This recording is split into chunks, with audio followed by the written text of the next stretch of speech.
Hi, Brittany with Fit by Brit. So, trying to strengthen the shoulders. We're working on your rotator cuff muscles. It's the four muscles that kind of hold the joint in place, okay? We're gonna be using bands. You could use one like this if you have it, where you just kind of hook it into the door. You can use the one with the straps, where I think they also have a hook where you can hook into the door.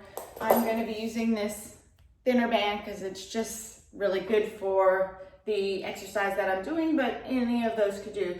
The trick would be to get the proper tension to work the exercise. So these muscles are smaller. You don't need a real thick band. It's going to be really challenging with a thick band.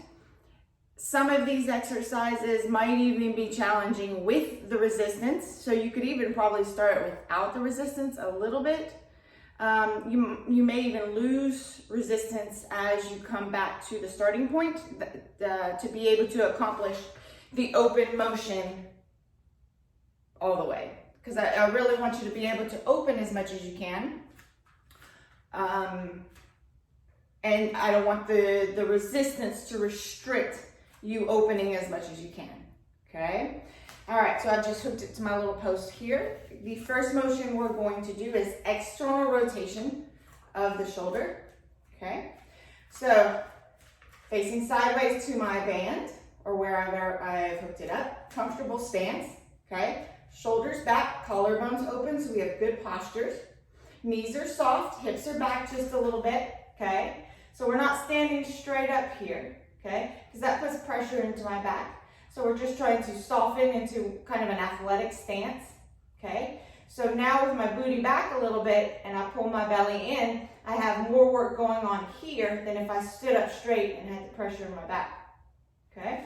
So comfortable stance, standing up tall except for the being bent in the knees and the hips, collarbones open, and we're gonna rotate the arm open, okay? So it's not a pull. Okay, my elbow is going to stay right here, and I'm just going to rotate the joint open. Resist as I come back. Find the proper tension just by moving in or out. Controlling the motion. Trying not to use my body. Okay, so if it's too hard, you might be using your body. It's okay if you lose a little tension as you come back, and I definitely want you to come all the way back. Okay, so don't worry about losing tension. The body's just going to appreciate doing that motion. Okay, if you can handle a little bit more, you pivot out.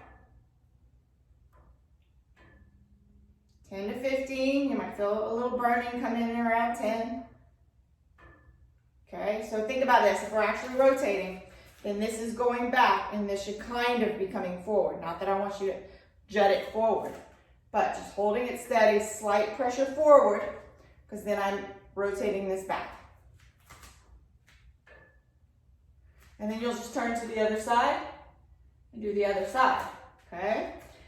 Next one, you'll bring it up and you'll bring your arm up parallel to your shoulder, okay?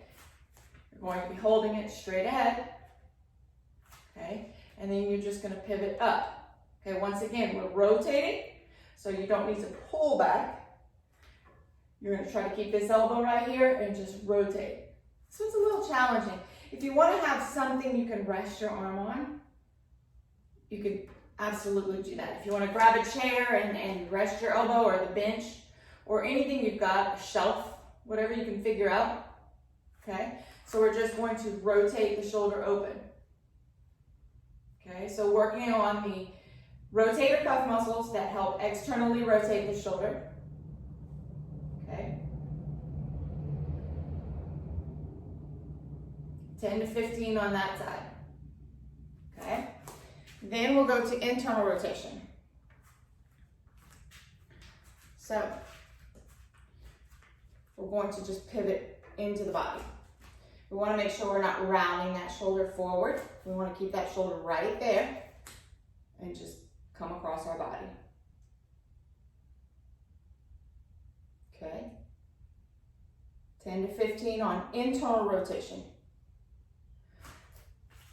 And then the last one, once again, we'll bring it up to the band, the height of the shoulder. So you might have to pivot this in the door or wherever you're going.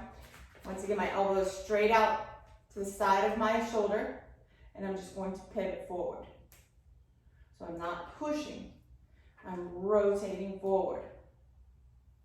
Trying to strengthen the muscles of the rotator cuff. So that would be, if you want me to bore you a little bit, that's supraspinatus, infraspinatus, teres minor, and supraspinatus, which one am I forgetting? They're listed in the article. Subscapularis, okay, which is one we're working on right now. Also working supraspinatus. Okay. All right, so exercises to help the rotator cuff muscle. Enjoy, have fun. If you have any questions, please don't hesitate to email me or get in touch. Thank you.